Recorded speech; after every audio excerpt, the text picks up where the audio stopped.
minu jaoks kultuuririkkus ongi inimesed meie ümber ja igal pool, et Ida-Virumaal on seda kultuuririkkust ju iseenesest päris palju, sest meil elab väga palju erinevaid inimesi, kes kõik on oma kultuuri ja oma taustaga. Et minu arvates me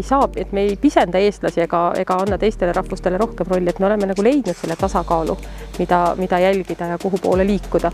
Et meil Illuka koolis on väga palju muukeelseid lapsi ja mulle tundub, et me käime väga palju, seega ka Eesti kultuuri tutvustamine ei ole jäänud unarusse, et meie lapsed teavad täpselt, kust meie toit tuleb, siis me kasvatame oma kõrvitsaid, teeme toitu, meil on kuivatame toitu, õpime säilitama toitu, keedame hoidiseid,